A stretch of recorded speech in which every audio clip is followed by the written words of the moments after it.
Salut à tous, j'espère que vous allez bien. Je suis heureuse de vous retrouver encore une fois pour cette vidéo.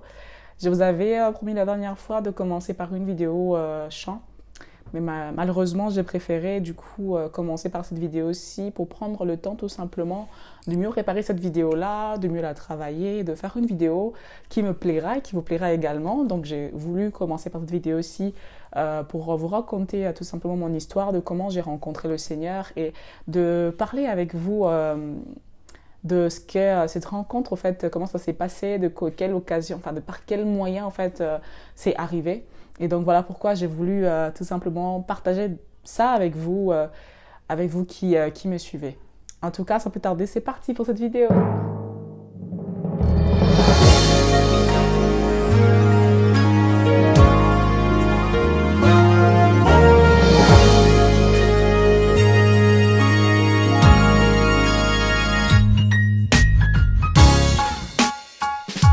Salut, salut, je suis contente de vous retrouver encore. Donc pour commencer mon histoire, j'aimerais faire un petit point sur ma famille. Donc je suis née dans une famille chrétienne, une famille qui sert le Seigneur d'un père pasteur et d'une maman servante de Dieu. Donc au travers de ça, donc j'ai grandi en ayant des valeurs comme quoi il fallait aller à l'église tous les dimanches, comme quoi il fallait, le dimanche c'était un jour solennel, il fallait se mettre sur son 31, il fallait s'apprêter, il fallait aller à l'église, je savais que Dieu existait, j'avais au fait appris ces valeurs-là, on m'avait enseigné ces choses-là, il fallait que, voilà, qu'on aille tous à l'église le dimanche, la semaine si possible, enfin c'était vraiment des principes au fait qu'il fallait suivre, il fallait prier avant de dormir, donc ce sont des petites choses comme ça qu'on m'a appris, que j'ai grandi avec et qui m'ont accompagné hein, au fil des ans et qui ont toujours été là. Et donc avec les années, avec le temps, pour des raisons du travail de mon père, je suis congolaise, donc on était à Kinshasa et pour des raisons de travail de mon père, on a dû changer de ville pour aller dans une autre ville. Et pendant cette période-là, donc c'est en ce moment-là que j'ai commencé à servir Dieu dans une chorale, à chanter dans cette chorale-là. Et donc j'allais à l'église tous les dimanches, j'allais aux répétitions la semaine. Enfin, c'était vraiment cette façon de faire cette routine-là que j'avais prise comme habitude, que je faisais, qui se passait bien, que je servais Dieu, j'aimais Dieu. C'est pas que j'aimais pas Dieu, c'est pas que voilà, j'aimais Dieu, mais je ne le connaissais pas, j'avais pas vraiment de relation avec Dieu particulièrement. J'allais à l'église, j'avais ma Bible qu'on m'avait appris qu'il fallait lire tous les jours, donc que je lisais, que ça me plaisait de lire ça. Donc je passais mon temps à faire ça. Donc dimanche j'allais à l'église, la semaine j'allais aux répétitions, j'écoutais les enseignements, je connaissais la parole de Dieu parce que je lisais ma Bible. Mais je n'avais pas de relation avec Dieu. Je connaissais pas Dieu plus que ça, au fait. J'avais pas plus que ça, au fait, une connaissance de Dieu. J'aimerais parler d'un petit point ici. C'est que naître dans une famille chrétienne, naître dans une famille chrétienne d'un père pasteur, d'une maman pasteur, enfin peu importe les titres que vos parents ont, naître dans une famille chrétienne, ce n'est pas ça qui nous donne le salut, ce n'est pas ça qui fait qu'on connaisse Dieu, ce n'est pas ça qui nous donne la connaissance de qui est Dieu au fait. Le salut ne vient pas parce qu'on est dans une famille, dans une certaine famille, parce on se comporte d'une certaine manière, parce qu'on est dans une certaine religion, parce que là j'étais dans la religion au fait, dans des pratiques qu'on m'avait apprises, mais j'avais aucune relation personnelle vraiment avec Dieu. Donc j'étais dans la religion, j'étais dans des choses qu'on m'avait appris.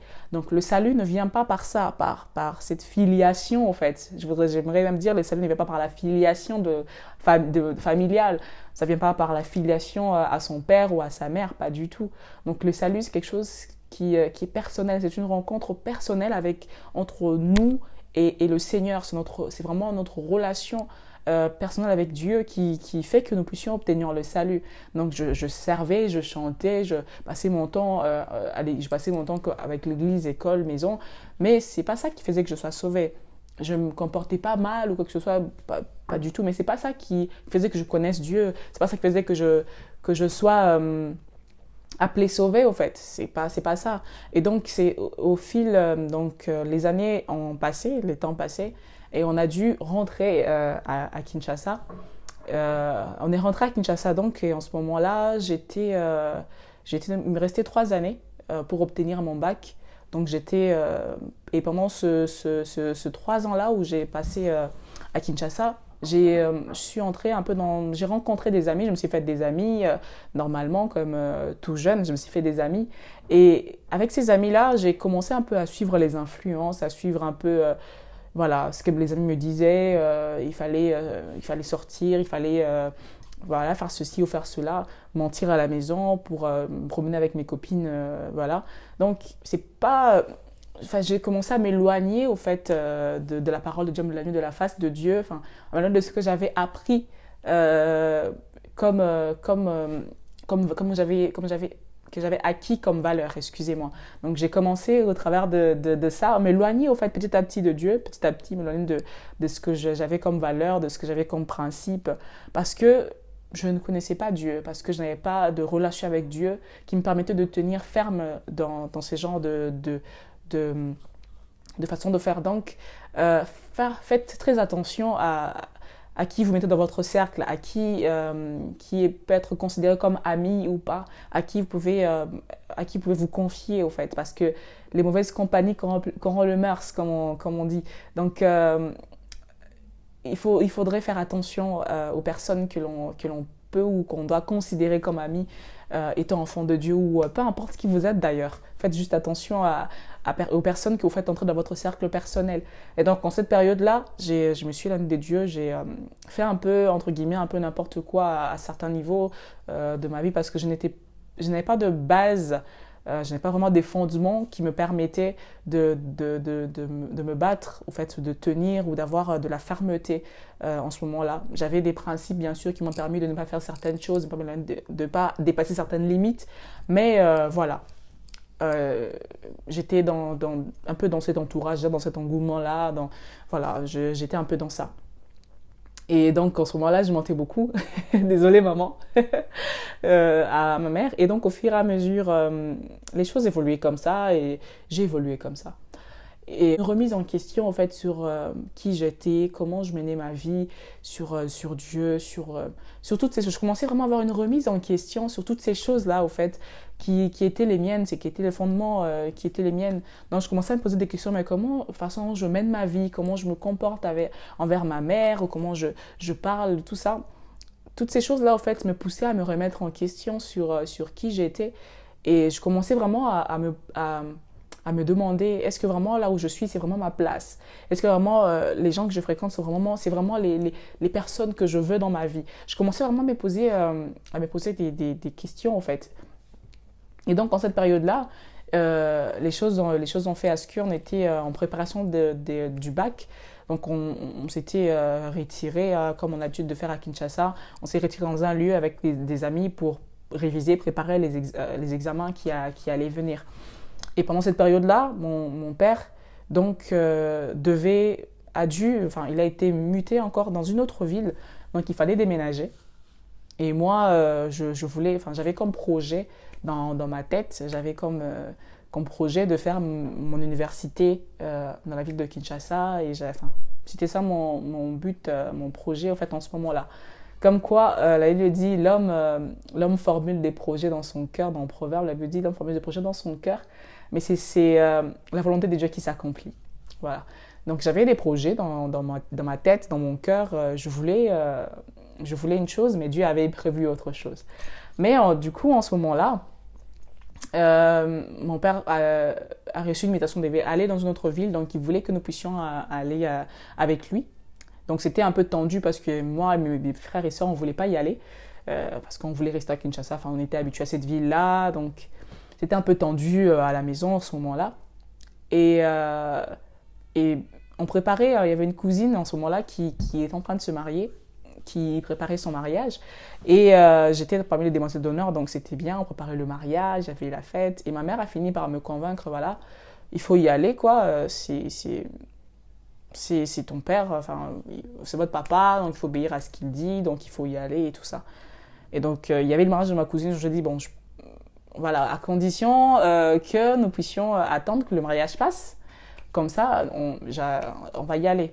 Donc, le mariage était prévu pour le 3 septembre 2016 et on a pris un billet pour le 6, donc quelques jours après. C'était vraiment direct, quoi. Et en ce moment-là, je n'étais pas vraiment bien, je me sentais pas bien parce qu'il fallait que je quitte, entre guillemets, toute la famille, il fallait que je puisse aller dans une nouvelle ville, il fallait que je quitte mes amis en ce moment-là. Donc, c'était pas vraiment ce dont j'avais envie en ce moment-là. Et donc, le mariage arrive, on fête bien et tout ça. Et donc, en rentrant à la maison cette nuit-là, c'était vers 3 heures du matin, ouais. Vers 3 heures du matin, en rentrant à la maison, il y avait des tantes, enfin une tante, des cousines et tout ça. Euh, on arrive juste devant le portail de la maison, parce qu'on était chez ma tante en ce moment-là. On arrive devant le portail de la maison et on se fait attaquer par des bandits main armée à armes blanches et tout ça. C'est quelque chose d'assez courant à Kinshasa. Donc on se fait attaquer par des bandits. Et, enfin, ça se passe, Dieu nous fait grâce, on était vraiment calme, ça se passe entre guillemets bien parce que personne n'a été blessé, on était voilà, entre guillemets en sécurité. Donc le mariage était le samedi 3 et donc là c'était la nuit à 3 heures du matin, ce qui fait qu'il était déjà, samedi, enfin dimanche pardon, le 4 septembre. Et donc les choses se passent, ils nous prennent tout ce qu'on avait, ils partent. Et on rentre à la maison, donc on est à l'intérieur, on dort même dans le salon, enfin on dort très mal, enfin ça se passe pas très bien cette soirée, cette matinée-là, on dit cette matinée-là, ça se passe pas très bien. Du coup, le lendemain matin, enfin j'avais pas l'habitude particulièrement quand je venais d'une fête, on est rentré quasiment le matin, tout simplement j'avais pas cette habitude-là comment je dirais, d'aller à l'église le lendemain. Donc pour moi, il fallait que je dorme, il fallait que je me repose, quoi. Donc voilà, je continuais un peu, c'était un peu comme ça dans mes habitudes, en fait. Et donc ce jour-là, je me réveille ce matin-là, enfin ce jour-là, je me réveille ce dimanche-là et j'avais vraiment une forte envie d'aller à l'église. À la maison, enfin tout le monde n'était pas vraiment d'optique d'aller à l'église, les gens était fatigué. En plus, il y avait la situation qui venait de se passer. Donc, ouais, je sais pas pourquoi, mais j'ai senti ce besoin-là, ce jour-là, d'aller à l'église. C'était vraiment un besoin, je pouvais pas l'expliquer, au fait. Il fallait que j'aille à l'église. D'autant plus que j'étais pas bien au fond de moi parce que on fallait partir, il fallait déménager. Donc, il fallait que j'aille à l'église ce jour-là. Et donc, je m'apprête assez vite fait, hein, comme je pouvais. Je vais à l'église et c'est ce jour-là c'était un culte merveilleux, c'était dans une église assez connue à Kinshasa, c'était un bon culte, vraiment un culte waouh quoi. On danse, ça se passe bien et pendant tout le sermon du pasteur, j'étais perturbée, j'ai pleuré tout du long parce que c'est là que j'ai vraiment rencontré Dieu, c'est là que j'ai vraiment rencontré le Seigneur et c'est là que j'ai fait cette rencontre-là personnelle avec lui au fait. Parce que avant, effectivement, comme je disais, j'avais des habitudes de la famille, j'étais dans la religion en fait. Et en ce moment-là, je me suis rendu compte que waouh, l'amour de Dieu en fait est infini, elle est incommensurable en fait. Il m'aime tellement malgré tout ce qui se passe dans ma famille, malgré tout ce qu'il y a comme problème, petits problèmes, grands problèmes, enfin peu importe. Il m'aime tellement, en fait, c'était indescriptible ce que je pouvais ressentir en ce moment-là. Je ne pouvais pas expliquer la joie que j'avais, la paix que j'avais, le bouleversement que j'avais. Parce que tout simplement, Dieu m'aime, en fait. Parce que tout simplement, Dieu m'aime. Je le savais déjà, mais un père, un ami, un confident, un conseiller, combien il peut être tout pour nous.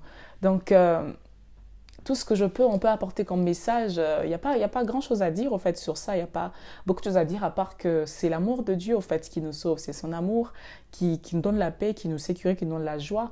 Peu importe qui on est, peu importe d'où on vient, peu importe à quoi on ressemble physiquement, peu importe vraiment ce que les gens peuvent dire de nous, de ce qu'on est, de comment on se comporte, comment on s'habille. Enfin, peu importe le jugement que le monde peut avoir sur nous. Le plus important, c'est que Dieu nous aime. Et ça peut pas être... ça ne peut pas être modifié, ça ne peut pas être changé. Dieu nous aime et ça, c'est une vérité indéniable, une vérité inchangeable, une vérité qui ne peut pas être modifiée, qui ne peut tout simplement pas être bouleversée.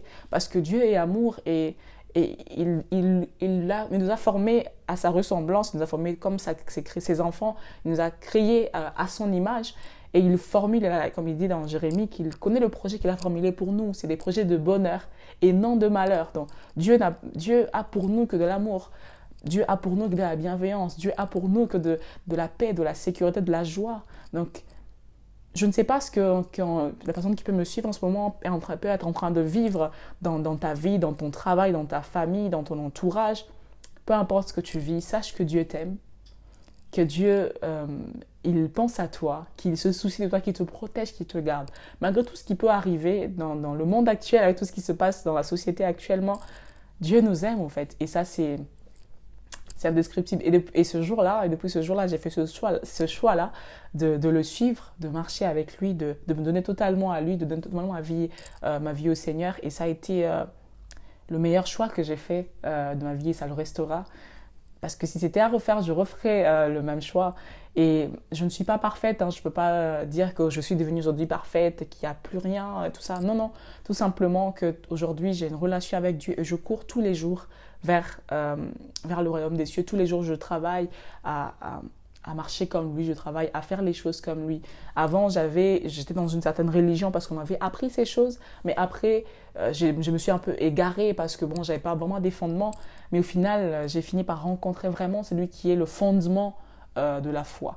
Donc le plus important, c'est pas dans une religion quelconque, le plus important, c'est de rencontrer Jésus comme Seigneur et Sauveur et c'est de s'attacher à lui, c'est de marcher selon lui, selon sa parole, selon sa volonté, c'est de suivre au fait, voilà, sa parole, c'est de suivre sa volonté, c'est de suivre ce message d'amour que Dieu nous donne et qu'il nous partage. Donc toi aussi, là où tu es, si tu veux faire ce choix de suivre Jésus, prends 5 minutes, prends 4 minutes, prends 10 minutes là où tu es pour prier, tout simplement pour tout simplement parler à Dieu, parce qu'il écoute partout où tu peux être, il t'écoute au fait.